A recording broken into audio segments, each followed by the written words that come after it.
My first day as a member of the 501st. It was hot, it was sandy, chaotic. Nothing at all like the simulations on Camino. Of course, that's pretty much the way it was for all of us, wasn't it? All that breeding, all those years of training. It doesn't really prepare you for all the screaming or the blood, does it? Frankly, I'm still amazed we ever made it through the first hour. Never mind the first day. Incredibly, the 501st survived the crucible of Geonosis, emerging battle-hardened and ready for whatever the war would throw at us.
In the waning months of the Clone Wars, the 501st faced missions critical to the agenda of Chancellor Palpatine.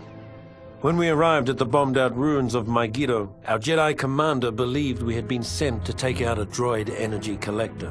What Ki-Adi-Mundi didn't know, however, was that our unit of the 501st was really after an experimental Megiddan power source that the Chancellor wanted for his super laser. Keeping Mundi in the dark wasn't easy.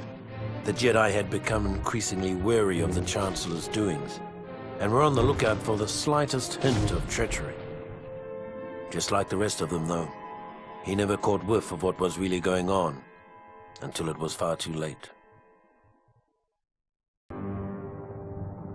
The success of the mission on Megiddo was something of a revelation for the men of the 501st. Suddenly, we realized that the Jedi could be fooled. And if they could be fooled, they could be killed. As the Clone Wars progressed, more and more ground-based legions found themselves pressed into space combat, including the fighting forces of the 501st. For months, every hour of our downtime was spent in the simulator, preparing for the time we would face our enemies from the cockpit of a 170. Finally, the day came to earn our wings. The CIS had staged a daring kidnapping of Chancellor Palpatine and was being escorted from Coruscant by a fleet of separatist ships. With only a few veteran pilots on planet, many of the 501st were pressed into service to drive off the Seps and buy time for a pair of Jedi Knights to rescue the Chancellor. After disabling the final capital ship, General Kenobi and Skywalker took advantage of the opportunity we'd created and rescued the Chancellor. Took all the credit, too. It's been said that the 501st got the best of the war. We also got the worst. On Felucia, the Seps dug their metal heels into the muck of that alien hellhole and dared the Republic to come in after them. So we did, only to be met with the month after month of flesh-eating diseases, shrieking nocturnal predators, and other sights that haunt me to this day. Cut off and, for all we knew, abandoned by our superiors. Our only hope was Ayla Secura, our Jedi commander. Without her iron will, none of us would have come out of that mess with our sanity or our lives. When her death came, I hope it was quick. She earned that much. When the 501st was finally rotated out of Felucia, Ayla Secura made a point of seeing us off personally, calling us the bravest soldiers she had ever seen. It's a good thing we were wearing helmets, because none of us could bear to look her in the eye.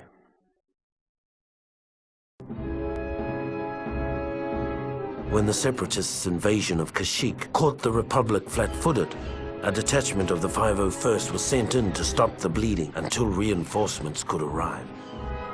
It was a textbook suicide mission, and we knew it. As we fought our way into Kashyyyk's atmosphere, most of us believed that the only way we'd be getting off this planet was in a body bag.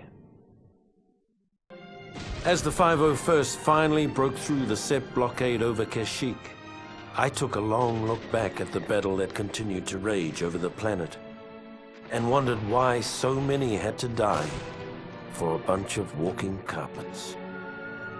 Then I followed my orders and turned planetward.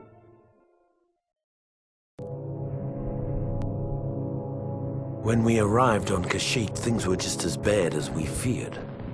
The droids had us outgunned, outmaneuvered, and outmanned by a 5-to-1 margin. What none of us had counted on was the Wookiees. We'd all heard the stories, of course, but we'd never fought next to them, never seen them rip apart a droid with their bare hands. They were magnificent. Even so, it was still a suicide mission. At least it was until Master Yoda arrived. Then it became a battle, a winnable battle. With the timely arrival of Master Yoda, the 501st was able to hold the line against the Seps on Kashyyyk. We left as heroes. Years later, we'd return as conquerors.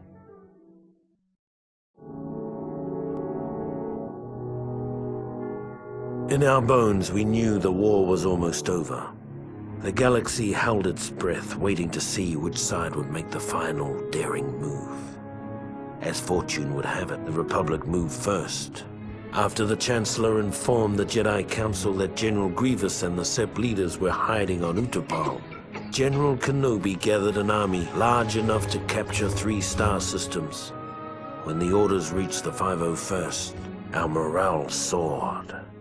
For better or worse, this would be the beginning of the... With the death of General Grievous at the hands of General Kenobi, the Utapau raid had broken the back of the Separatists. Under normal circumstances, it would have been a time for celebration.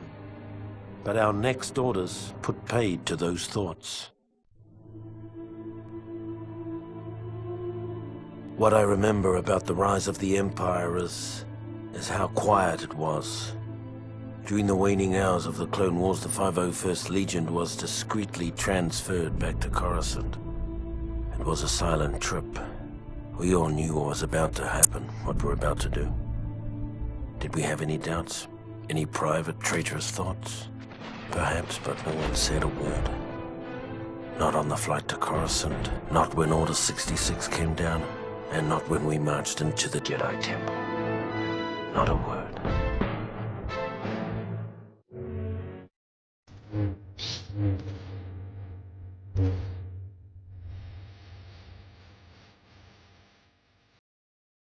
With the fall of Coruscant and the elimination of the traitorous Jedi, Palpatine's rise to power was complete. In recognition of our service and loyalty to the Emperor, the 501st were placed under the direct command of Lord Vader.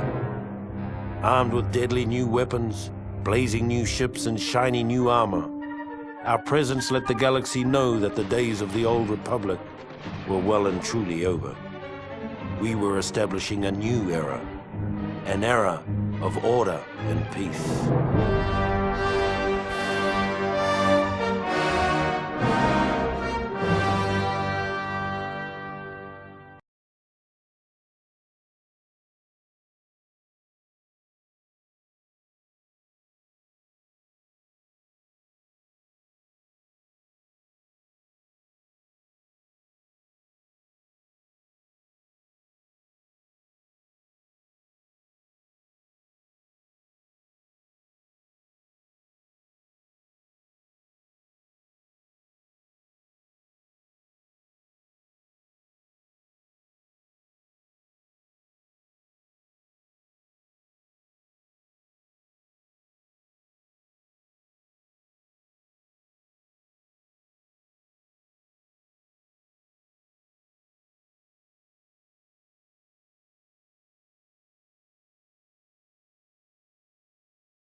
During the rise of the Empire, the Emperor's home planet of Naboo rapidly established itself as a major irritant.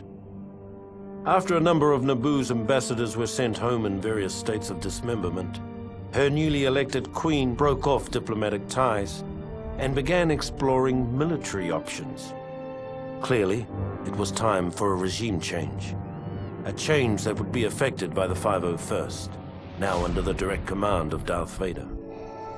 Our orders were simple: to infiltrate the city, take out their leader, sending a clear signal to other potential troublemakers in the Empire. With the Queen eliminated, Naboo quickly fell in line. It was the first time the 501st was called upon to adjust a planet's government. But it wouldn't be the last. Within months, the 501st gained a well-deserved reputation as Vader's fist.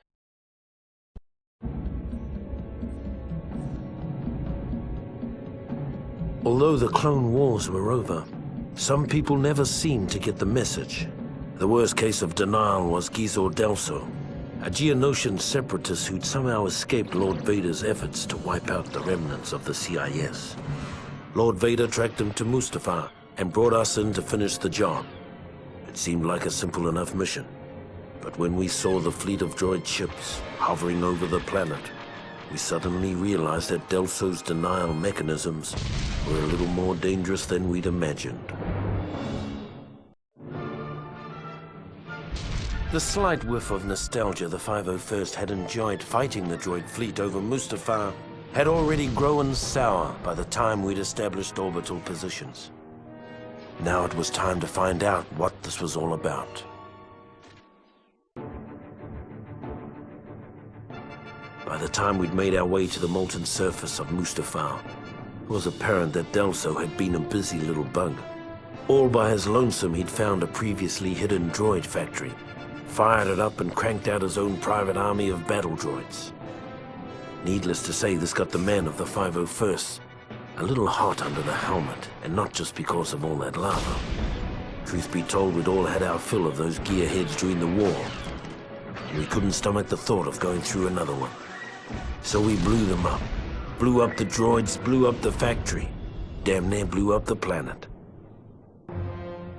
The destruction of the mining facility put an end to any thoughts of a second droid rebellion. For the first time in years, the man of the 501st could relax and get about the business of maintaining an empire, rather than building one. Officially, there never was a clone rebellion on Kamino. Unofficially, approximately 20 years after we were created, a special detachment of the Imperial 501st Legion was dispatched to Kamino with orders to eradicate an army of clones that had been bred to take arms against the Empire. Our mission commander, an expert on the inner workings of Kamino, was a young bounty hunter named Boba Fett. The bounty hunter left after the battle was over. He said something about tracking down a smuggler on Tatooine. After the Kamino uprising, the Emperor decided that an army of genetically identical soldiers was too susceptible to corruption. Future troopers would be cloned from a variety of templates. Though the 501st itself remained pure, the rest of the Imperial Army gradually became more and more diverse. We never really got used to the new guys.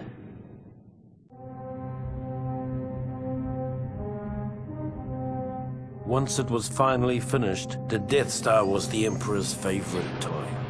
It was also the most boring assignment in the galaxy for a stormtrooper. Tedious inspection drills, endless hours of guarding impregnable force field generators. Things got so bad that when a prison break erupted in the cell block, we were almost happy to have someone shooting at us again.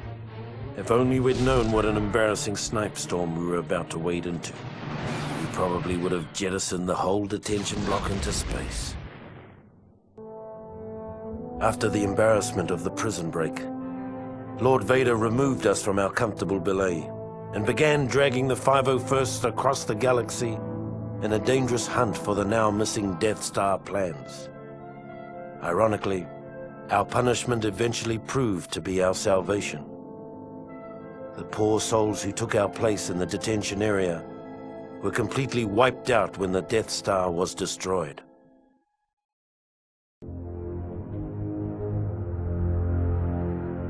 By the time of the raid on Polis Massa, the men of the 501st were starting to get a little sick of this so-called rebellion. In the past, we'd secretly enjoyed putting down a local insurrection or two. They kept the troops sharp and the Empire feared. But these rebels were different. They were organized, they were growing, and they were everywhere. The raid on Polis Massa was a perfect example of how things were starting to fall apart. We were supposed to go in, wipe out a small band of rebels, and recover some stolen Imperial plans on an encrypted holodisk. Before we knew it, we were nearly overrun by rebel forces, with the holodisk nowhere to be found. Even though the Polis Massa raid was only a partial success, we finally had a lead on the whereabouts of the Death Star plans, which suited the 501st just fine. With the information gathered on Polis Massa, Vader concluded that the stolen plans had been given to Princess Leia Organa of Alderaan. We weren't surprised. For all their talk of being a peaceful planet, Alderaan had been thumbing its nose at the Empire for years. After a brief and pointless battle, we boarded the ship, the Tantive IV, over Tatooine, began looking for the plans, and waited for Lord Vader's arrival. After Lord Vader took custody of Princess Leia, we all figured it was just a matter of time before she coughed up the plans. Many of us had been unwilling witnesses to Vader's powers of persuasion in the past. The thought of a pampered little princess resisting his terrible will was inconceivable.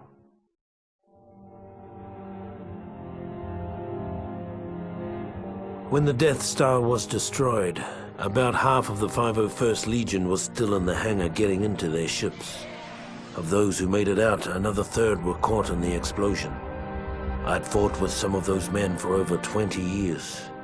Afterwards, those of us that survived hooked up with a nearby Imperial fleet making a retaliatory strike on the rebels' base on Yavin 4. It wasn't the best thought-out plan, but we were cut off from our leaders, tired, and operating on instinct.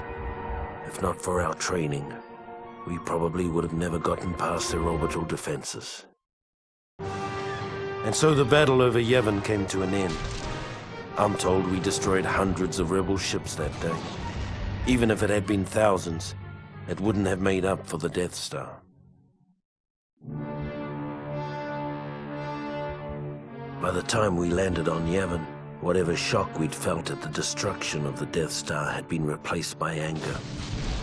For months we treated the rebellion like a disobedient child, only to be repaid for our tolerance with treachery on an unimaginable scale. Frankly, I don't remember much of the fighting. I guess we won.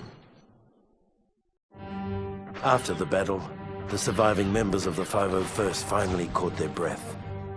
The Empire had taken the rebels' best shot and come up standing.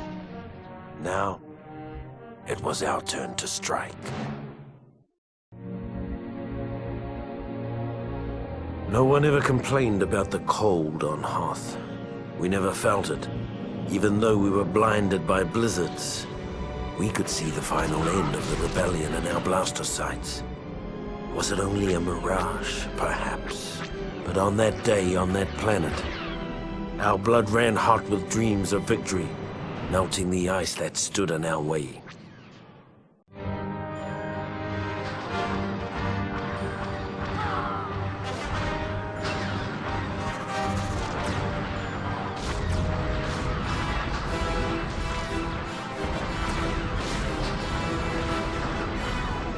As the rebels fled, the 501st gathered around a burning bunker and let out a cheer that shook the stars. The rebellion was done. The Death Star was being rebuilt bigger than ever. Order had finally returned to the galaxy, in no small part due to the efforts of the fighting men of the 501st.